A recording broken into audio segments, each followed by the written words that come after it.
All right, ladies and gentlemen, I am trying to get our stream up and going for Instagram. So bear with me for just 1 second.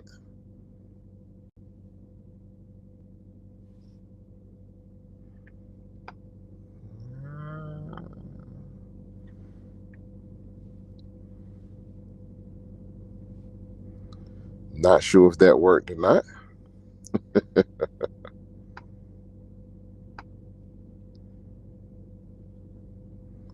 All right, without any further ado, let's just jump into the proceedings this evening. Welcome to the Race and Lanes podcast. I am your host, Rico Muhammad. It has been a little while since we've got a chance to do a live show. So if you ladies and gentlemen would like to participate, you can comment on the various feeds, whether you're watching this on Facebook or YouTube. We should be able to see your comments, and we will definitely respond to them and weave you into the show. And if you guys would do us a huge favor, if you would like, share, and subscribe to the show, it helps get the show out to a broader audience, and it gets us into a bigger algorithm, as they say. That's the key. That's the catchphrase of nowadays. So if you guys would do that for us, we greatly appreciate it. And with that being said, and without any further ado, I'm excited for today's show. Let me go ahead and welcome in my co-host, Mr. Chuck Snow. Good evening, Chuck. How are you? We're doing great, Rico. How you doing, buddy? I am doing well. I'm excited for tonight's show. It's a lot of stuff that's been going on and a lot of different topics that we definitely want to discuss, and I don't want to belabor the point. Well, before we have our esteemed guest on, I just want to share with our listeners, the reason I'm walking around with a shiner is because of my 7-year-old granddaughter. Now, I don't want you to think this is elder abuse. We were boxing, and she got me with a real good underhand hook. And when I got into bed on Sunday night with this black eye, my jaw hurt a bit, and she weighs all of 50 pounds. And I thought, how lucky I was that I could get hit by a guy that weighed 200 pounds more. Chuck, the first lesson they teach you in boxing is always watch for the hook. I know better, but this came out of nowhere, man. This little fart just.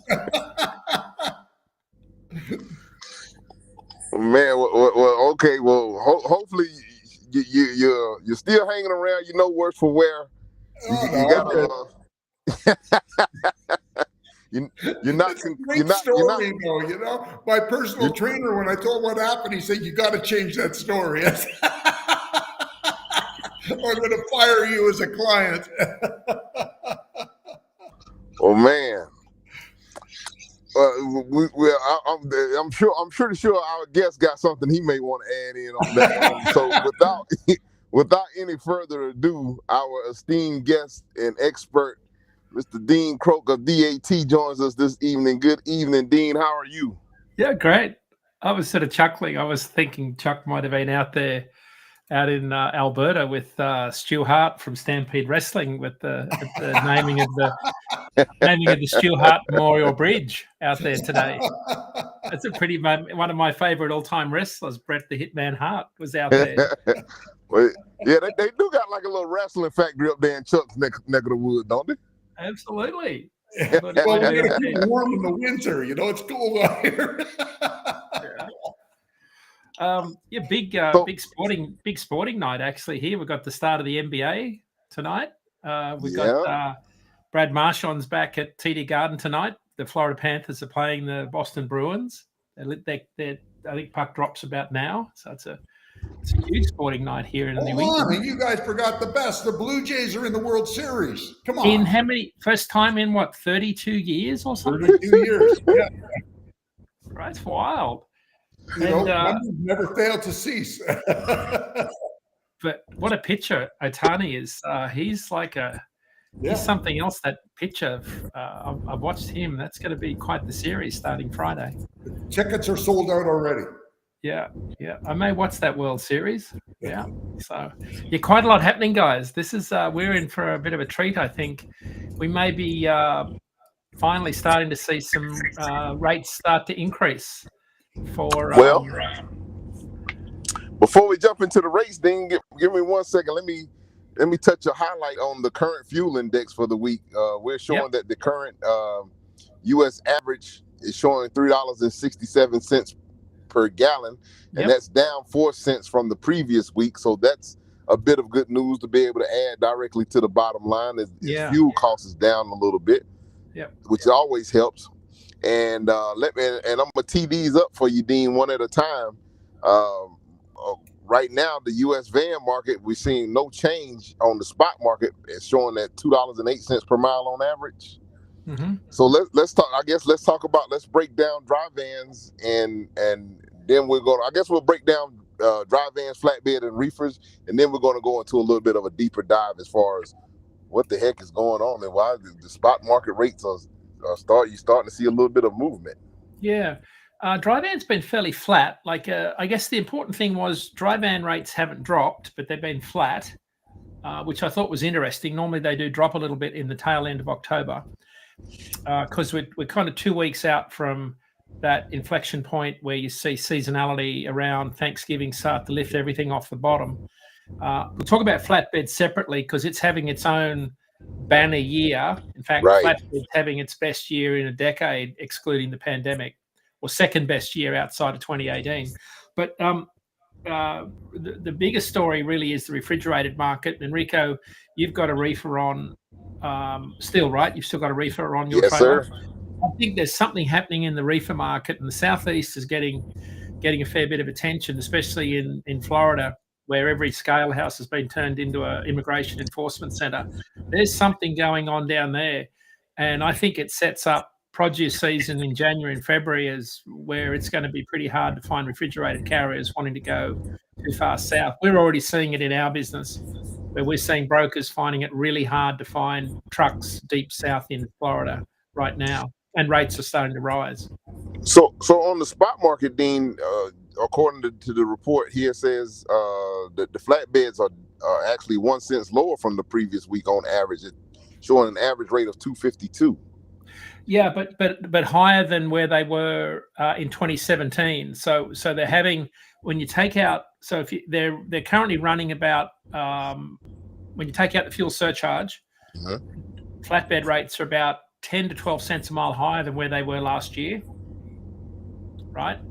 And they're about 2 to 3 cents. They've just gone higher than where they were in 2017 for the first time this year. Now, what do you equate that to? Do you equate that to? We have the movement of some materials that have to be on flatbed. We have these energy centers for AI. It's primarily AI data centers, construction in remote areas. That's primarily been driving the flatbed market. So for a while, the flatbed market was tracking 2017. Now, they were two very different economies. The 2017 was a very strong industrial economy coming out of 2017. This time in 2017, don't forget we had two big Cat 5 hurricanes that were lifting the flatbed market into the 2018 bull market. But so I've been saying that, the reason 2025 flatbed rates look like 2017 was pure coincidence. Well, when you actually look at what's happening from a construction perspective, it really isn't a coincidence. There's a lot of similarities when you look at the type of freight that flatbedders are hauling to the data center and nuclear power construction industry that's going on right now. There's a lot of similarities, and that's going to go on. I think the data center construction and general infrastructure construction going on is what's underpinning the truckload market at the moment. If that hadn't been going on, we'd have been a lot worse than things are at the moment. So, Rico, flatbed rates in the spot market are actually, when I take out the pandemic years of 20, 21, 22, they're the second best in a decade, except for 2018. 2018 is the best rates we've seen in a decade in flatbed, but this year is only just a little bit behind it, which I think is, it's a pretty good year for flatbedders, caused by, I think, this big boom in data center construction that we've seen in the last couple of years. So Dean, you mentioned something about Florida, and I love to unpack that a little bit, because over the past couple of weeks I've actually I normally don't do Florida at all, but over the past couple of weeks I've been to Florida maybe 3 times. Yeah. I done a load with someone that it was actually a round trip load, so I went down and they reloaded me right back out of the same facility and came back up. And another one I went down for a direct customer down in Florida to pick up. The what I'm finding is, what I found on just my personal experience was, I was expecting to see something at these agricultural centers and everything. I just got waved right through. Really? I didn't see any activity.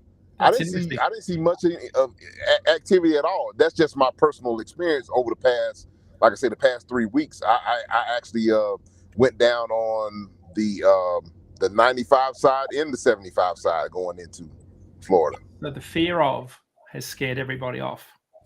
You may just be working the back roads. Well, so it's interesting. So I was in Salinas when you were probably doing this, and I was talking to carriers that were saying there's no way we're running Salinas Miami. And these were the carriers that are being targeted the most. You know exactly who they are. Right. And they said there's no way we're running Salinas McAllen, Salinas Laredo. There's no way in the world we're going there, because they grabbed 3 of us last week. Wow. Right. And the scary part that I'm hearing also is that there's really no due process for if you get detained. There really is no due process at all. Totally disappeared. And so what's happening is, and I talked to some growers, brokers, and a bunch of carriers, and so what was happening was they were just, this is kind of like road check week effect. Where carriers are sitting out the market, and or capacity just shifting, because you're shifting around a bit. You're going into Florida, what you don't normally do. Right. And what some of these carriers were telling me is, I'm just not going to go there. I'm going to run to New England. I'm going to run to San Diego. I'm going to run Salinas, San Diego. I'm going to run within Florida, within California. Sure. I'm not going to go where I'm going to have a higher probability of getting harassed, or I'm just going to sit it out. And I thought, or I'm going to run to New England. Well, in areas that you have high concentrations, like California, like Chicago, like Minnesota, right? What? I guess what I'm asking is, man, are they going to be able to actually sit it out if they have truck payments and things of that nature? And how does that? So I think what we're going to see is we're seeing, this is hard to tell at this point. There's something definitely happening though, Rico, where there is capacity tightening in the spot market. I think it's a bit of both. I think there's capacity exiting, because I'm seeing revocations on authorities accelerating. I'm seeing reefer capacity rates tightening already 2 weeks ahead of the Thanksgiving surge, which normally happens at the end of this month. So it's happening a bit earlier than I would have thought. Right? Because once you get Christmas trees and hams and turkeys start moving 3 weeks ahead of Thanksgiving, we normally see rates tighten. They're tightening a little bit early. You're already seeing backhaul lanes tighten significantly because of ICE enforcement. So all of the lanes that are backhaul lanes along the southern border are very tight, because the capacity that's in California is reluctant to run there to backhaul, right? So that's having an effect on the national market already, leading into the seasonal surge in volumes. That's what's going to set up a very tight refrigerated market in this Christmas period that will flow over into produce season in the southeast, where you are. Right? So I think we're going to see a fairly tight market in the southeast in particular. Question for you, Dean, and this. this is a little bit of, I don't know, a little bit. I'm just seeing something, and I'm going to throw some stuff out here, and I'm not going to mention any names, but you should know who I'm talking about. It's a major foreign carrier out of Chicago. They lease a lot of trailers and trucks and everything like that. But I'm recently have seen that they have changed at least their marketing name from what it previously used to be to a whole different name. Is this a way that they're trying to pivot with the equipment that they have, or any guesses on that front? No, that's some new intel. I'll have to do some research. I'm not aware of that. Sometimes when you have a bad name, you want to change it because you have a bad name. Yeah, I don't know if they changed the name of the motor carrier or not. I just know that at one point in time they had everything under the same marketing branch as far as the name of the company, the name of the leasing. They're leasing or renting equipment. But now I'm noticing on social media that they have changed the name of the at least the leasing portion of that apparatus of their business model. Yeah. And I know that a lot of things. Another thing that has taken place. I'm seeing more ELD care are being kicked out of the FMCSA. Yeah. So Dean, I didn't know this, but they say I've heard different stories that anybody can start an ELD company. Yeah, if you can meet the standards that the FMCSA put out there, if you can write the code and meet the requirements and have the software and the hardware. So they were saying that they were saying that some of these guys that were doing some of the stuff with this ELD, they could text the number and say, I need a cup of coffee, and magically they'd get a whole new fresh clock. I don't know about that, but nothing surprises me with some of the stuff that's been going on. But so Rico, I think we're at I think we're having a moment of reckoning in the industry, and not soon enough.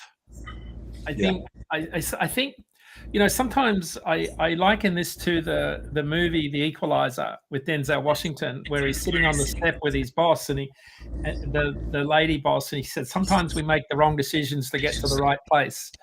And it feels like with this attack on non-English speaking drivers and non-domiciled CDL holders and all of the attacks on our immigrant truckers, that we're actually going to get to the right place. And because I'm not a fan of the way we've gone about this, because I do think that we've given a free pass to a lot of the companies that have been behind the hiring of these drivers. Right. The training schools that have pushed drivers through. The government agencies that have been complicit in. Yeah, how do they get into the industry? How do they get a DOT number and an MC number? Like, there's a whole systematic failure that's behind all of this.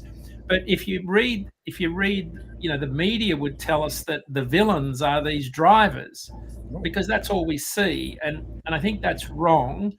And so I think my point has always been, why now? Like, I did a podcast today, and I said, the driver that did that U-turn on the Florida Turnpike, that driver doesn't have a mortgage on doing stupid things.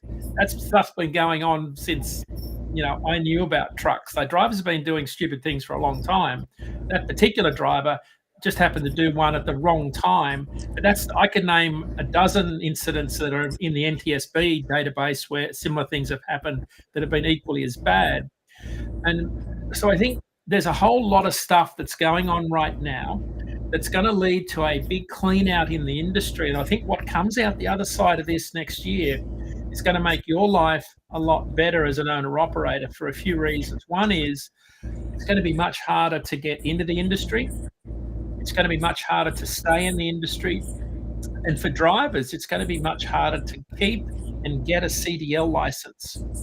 I think what that does is it actually puts a much higher cost base in, and Derek Leathers kind of intimated that the other day when he was talking about what it's going to cost to run truck next year because of the cost of steel and aluminum. I'm really curious as to the people that bought trucks that are this kind of, the weight of this is coming down on. Yeah. That now have loans and everything of that nature for their businesses and everything. I'm curious as to how that all shakes itself out. I think that's the reckoning. Yeah.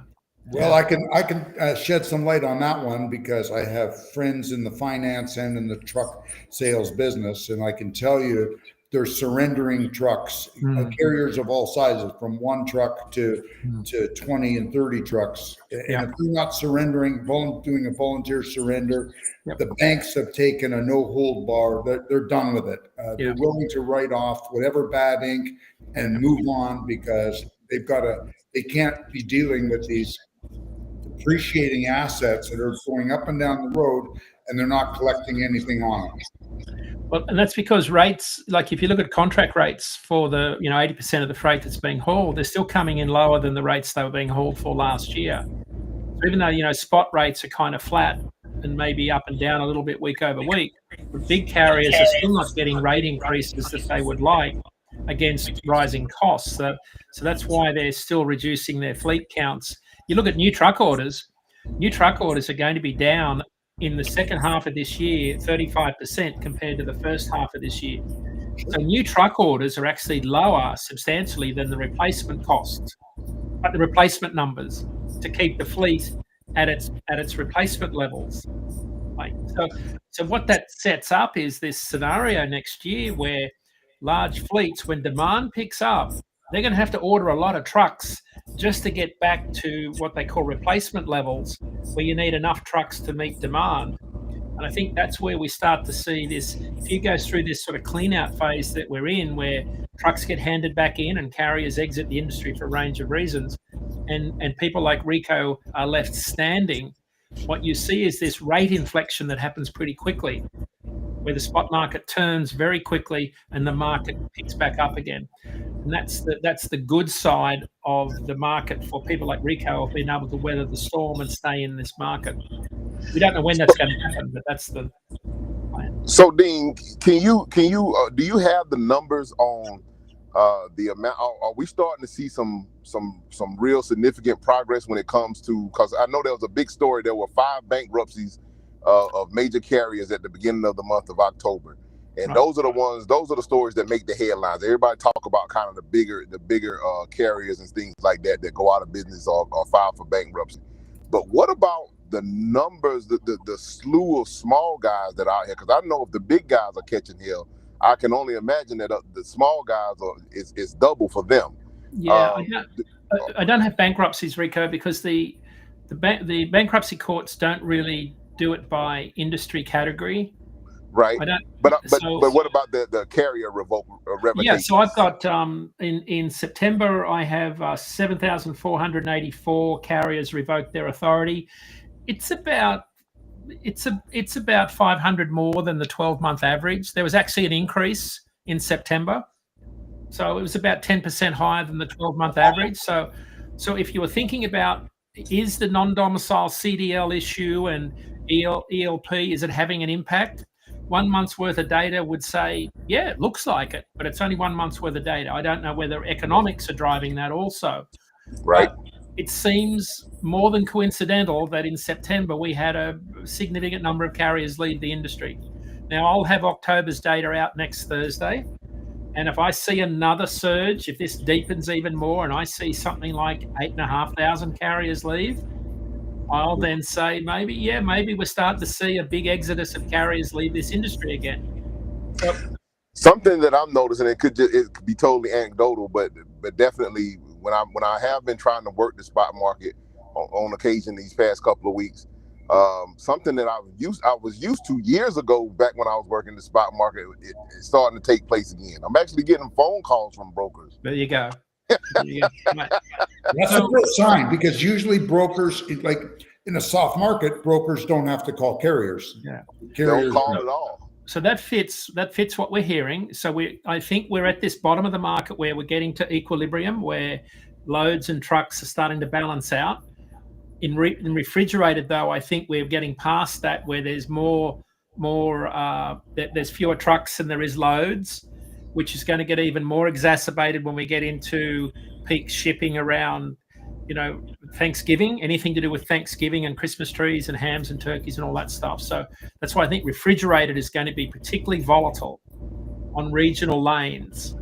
anything out of North Carolina, where it's the second largest state for turkeys and Christmas trees, right? That's going to be a particularly volatile. I mean, late season watermelons are still pumping out of Delaware. I guess the USDA is reporting a shortage of trucks there. So there's still some stuff going on right now where the refrigerated market's particularly good for carriers. Dry van, not so much, but I think this is going to be a very interesting fourth quarter for carriers as the market exits and we get to this equilibrium point. Any surge in demand is going to exacerbate spot rates. They're going to spike, right? And then, of course, we've got this first quarter dilemma where the market cools off. But that's what this fourth quarter is looking like. There's definitely something going on, Rico. I haven't been able to say that all year. I haven't been able to say all year that it looks like capacity has exited to a degree where there is clearly something happening around the forcing out of carriers that have been keeping this market flat. All these carriers that have been racing up and down the highways. Right. It seems like something has happened to them. And anecdotally, you're hearing about parking spaces opening up at rest areas and truck stops. Sure. Right. I'm looking at my load post data, and it's very clear that the further south you go in Florida, brokers are finding it harder and harder, and they are posting loads more and more. Like in Nogales last week, which is not a big market, load posts were up 95% last week. They were trying to find refrigerated carriers in Nogales. Nobody wants to go there. Sure. Because guess why? Guess who's there? Yeah. So the states like Oklahoma, Florida, Arkansas. Yeah, like, of course, if you're like me and just speak with an Australian accent, you're probably golden. Like, I'd be out there driving the wheels off it. But you'd be golden, Rico. You could be out there with no problems at all. So I think no, sometimes I get mistaken.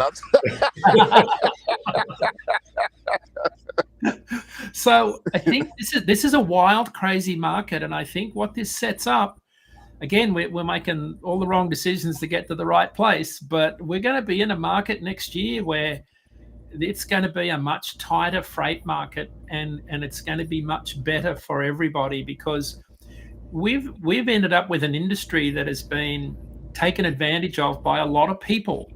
And for all of us that take this industry very seriously and professionally, this has been a tough road because this has been going on for about 2.5 to 3 years where we've been competing. You've been competing in particular, Rico, against a lot of carriers who have been operating on much lower margins, operating costs than you have. So here's a question for you, Dean. I don't know if I'm going to pose this one at you. So it may be with all of the stuff that's going on, it could be the perfect storm. Yeah. Because we got with all the fraud that's going on. Yep. And the situation with the non-domiciled CDL drivers. It could be an opportunity for smaller carriers to now really start to go, maybe make those approaches to some businesses and shippers as far as being able to maybe secure some direct freight. I think so. And maybe help put some ease back into some of the shippers when you're dealing with an asset-based carrier. Yep. It may be a perfect opportunity for them to go in. I think so. I can see, Rico, capacity exiting next year at such a rate, it will leave some shippers high and dry. There's no question in my mind there's going to be some consolidation in the industry and some carriers that have cut their operation to the bone that won't make it. There's no question in my mind we're going to see in this next 6 months some carriers won't make this next period because they just couldn't get rates up to a level where their costs were covered. There's no question that's on the cards. And I think some shippers have played that game down played that rate game down and will pay the price. That's sort of part of that down cycle that we see. So now if you've got a low volume lane where you can find a shipper that's looking for that one load a week or whatever, that now would be the time to be talking to them about that. 100%. I think that's where you're going to find the opportunity in And it might take a while to get them to come around, Rico. You might not pick it up for 3 or 4 months, but right. You want to build that relationship now because it's inevitable. It's going to happen next year for sure. You can guarantee it's going to happen. This market is going to turn. And I think when it does, it's going to turn quickly in this next cycle.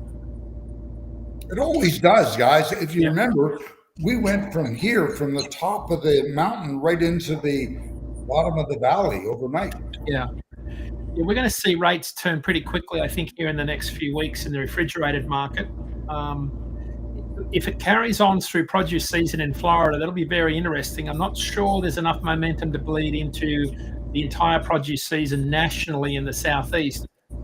If there's enough steam, Florida doesn't usually have enough steam in its produce season to carry through the entire Southeast to drive nationally, but if reefer capacity tightens enough nationally, it might be enough of a kickstart, right? So we might. Yeah, and that reefer that produce season in Florida is so quick. Yeah, it's over by May. It's over by May. Yeah. So, but Rico, if reefer capacity is tightening so much, because that's where the minority cohort of drivers has gravitated to because of food services, which are notoriously bad for holding people up for live loads, which is where contract carriers don't want to go for drop and hook, right? So if you think, where are minority drivers that are getting harassed for English language proficiency most likely to be hauling? It's food services. Right. So I think that's where you're going to see capacity pretty tight. It's a theory. I think that's where it's going to play out.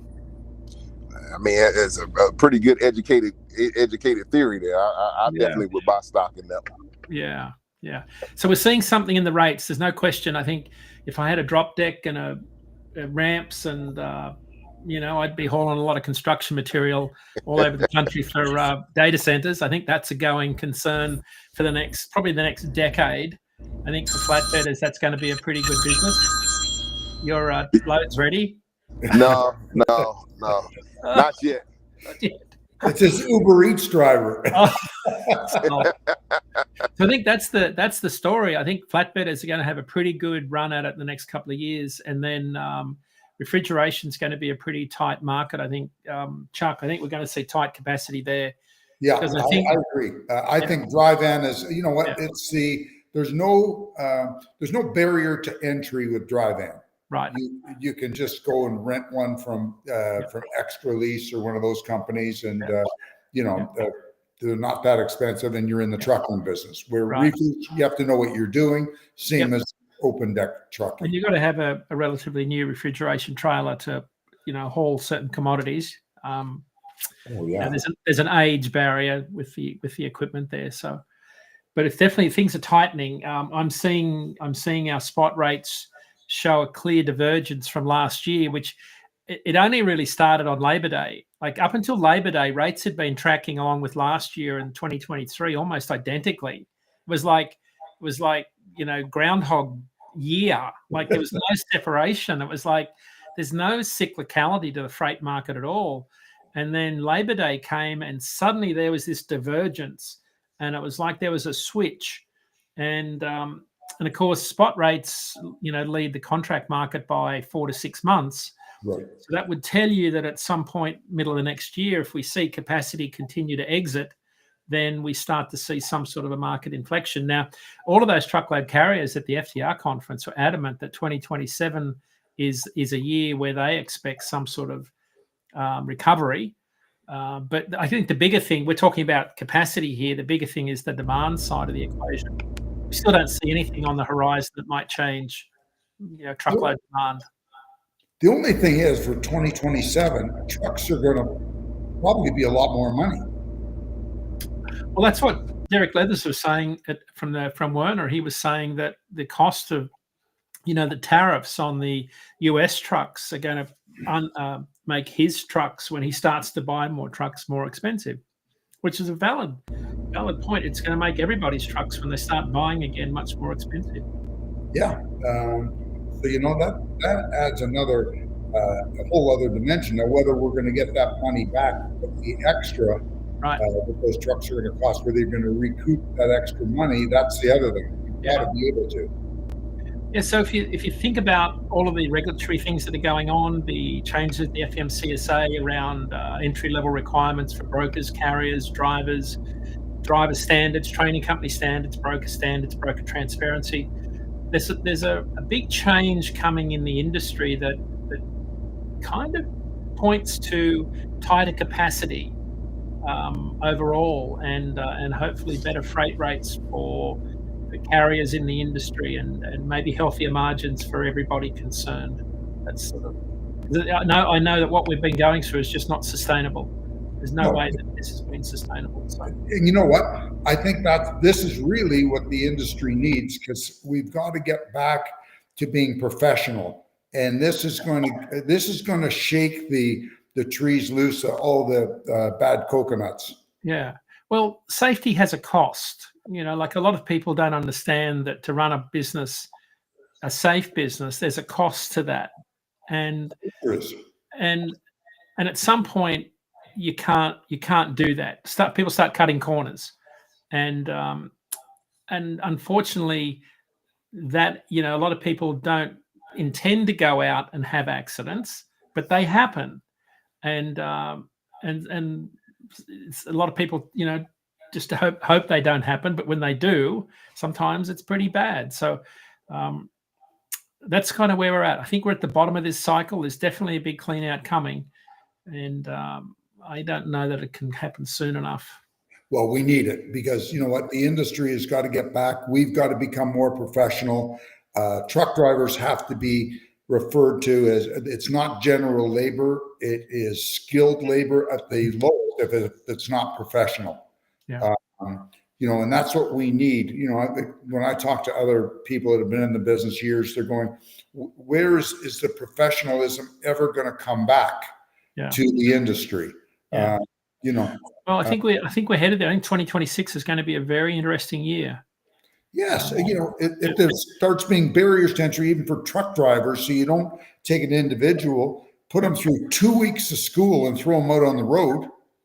Well, hopefully we get a little bit more sense around, people stop talking about a driver shortage and start talking about, slow down the revolving door and improve driver retention, and turn it, talk less about it being a job and more about a career. I think the whole idea of a driver shortage thing is actually incredibly damaging to the industry. So, and that's part of the problem, right? Is the whole driver shortage narrative. The flip side of that is this massive recruiting drive we've had that has actively sought a range of minority people from other countries. I have to tell you, my take on it, Dean, we have never had a driver shortage. No, of course not. What we've had is a money shortage. Yeah. People did not pay enough to keep good people. And I learned a long, long time ago that retention is a whole lot more economical than recruitment. Yeah, exactly. All right, great show. Well, thank you, Dean. I see that Rico's audio is out, so I'm going to do the closing remarks. All right. I want to thank you for joining Rico and me tonight. This has been great as always. We're doing I took your advice. I gave it to Rico. We're doing a shorter show now, which I think pleases everybody, including our listeners, because and it was great advice. I can't thank you enough. And thanks again for your time tonight. Ladies and gentlemen, Rico is, as I mentioned, isn't around, so I'll do the closing thing. As Rico always says, you could have been anywhere else, but you chose to hang out with us, and thank you for joining us tonight. Keep it between the mustard and the mayonnaise, as Rico always says, and as I always say, catch you on the flip-flop. We'll see you next week, same time, so same place. Stay safe out there. God bless. Good night. Thanks. Night, thank you.